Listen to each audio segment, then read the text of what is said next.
o meu bom dia de luz, o meu boa tarde de paz, o meu boa noite de prece.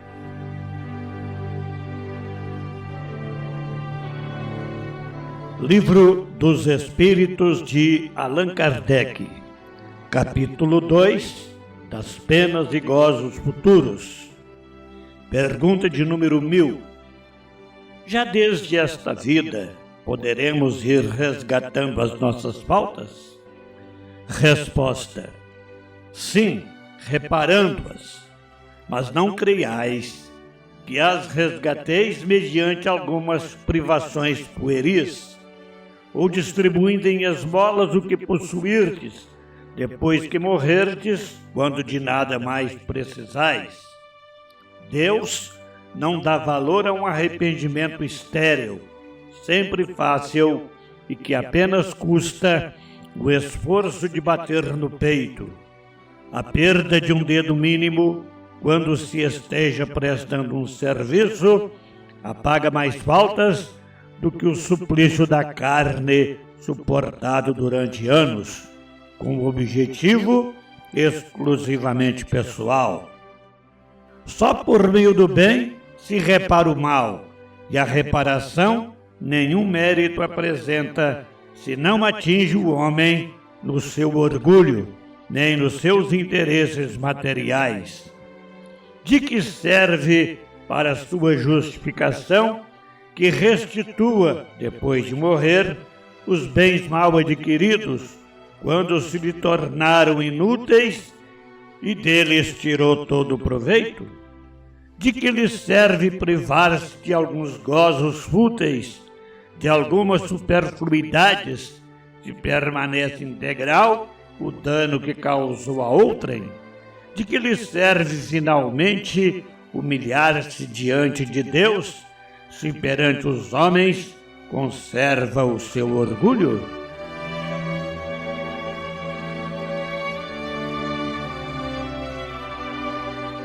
Prezados irmãos em Cristo, que a paz de Deus permaneça entre nós. Hoje iremos falar novamente do caso narrado por Hugo Lapa e focalizado em nosso programa de ontem, um obsessor no Centro Espírita. Após essa instigante narrativa, somos naturalmente convidados à reflexão íntima. A história que acabamos de conhecer não nos propõe um julgamento, mas um espelho. Ela nos convida a examinar até que ponto temos vivido de fato os princípios que afirmamos compreender. Mais do que um relato sobre obsessão espiritual, Hugo Lapa nos conduz a uma análise profunda da obsessão moral, daquela que se instala silenciosamente em nossos sentimentos, atitudes e relações. É sob essa perspectiva de autoconhecimento e responsabilidade pessoal que passamos agora ao nosso comentário. Ela nos mostra que a obsessão, tantas vezes compreendida apenas como a influência de espíritos desencarnados sobre os encarnados, pode igualmente manifestar-se nas atitudes, sentimentos e posturas que cultivamos no íntimo sem nos darmos conta. A narrativa apresentada por Hugo Lapa é, acima de tudo, um exercício de autoconhecimento. O personagem, seu Raimundo, citado por ele, representa o trabalhador experiente, conhecedor da teoria espírita, habituado a orientar, aconselhar e doutrinar.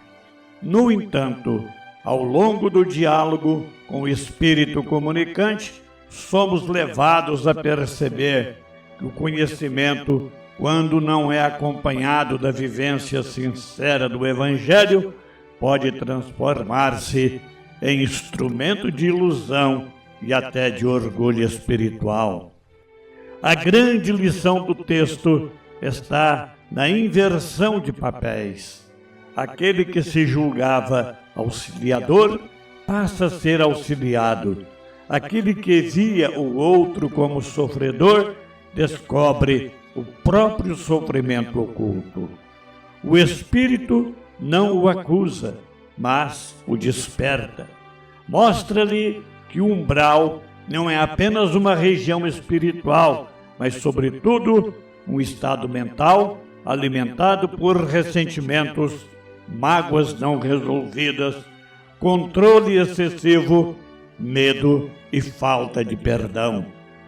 A advertência clara e profundamente evangélica: não há verdadeira caridade sem coerência moral. Ensinar o perdão sem perdoar, falar de amor sem amar, orientar sobre liberdade espiritual, enquanto se aprisiona o outro pelo medo ou pela posse, constitui uma forma sutil de hipocrisia e retarda o nosso próprio progresso. O texto de Hugo também nos recorda que ninguém é salvador de ninguém. Somos todos aprendizes em processo de transformação. A verdadeira autoridade moral não nasce do discurso, mas do exemplo silencioso. Quando vivemos o que ensinamos, nossas atitudes falam por nós, dispensando longas explicações. Assim, a história de seu Raimundo não é uma acusação, mas um convite. Um convite à humildade, à autoanálise sincera e à coragem de reconhecer as próprias sombras para então trabalhar pela própria libertação interior. Somente quem se dispõe a esse exercício pode realmente auxiliar o próximo, praticando a caridade em sua forma mais elevada. A caridade que começa em si mesmo pela reforma íntima. Ave Cristo. Elevemos agora, prezados irmãos, nosso pensamento em favor de todas as pessoas enfermas, carregadas de sofrimentos físicos e morais, para que elas sejam amparadas na sua dor e pela esperança. Que a luz divina lhes alivie o corpo e serene o espírito, sustentando-lhes a fé, a coragem e a confiança nos desígnios do Criador. Vamos orar. Senhor da vida, Pai de infinita bondade, agradecemos-te as lições que nos convidam ao despertar da consciência. Dá-nos lucidez para reconhecer nossas fragilidades e serenidade para trabalhá-las com paciência e amor. Auxilia-nos a alinhar o pensamento, palavra e ação, para que não sejamos apenas conhecedores da verdade, mas seus legítimos servidores no cotidiano. Ampara-nos nos momentos de orgulho disfarçado, quando nos julgamos prontos para orientar, esquecendo que também necessitamos aprender.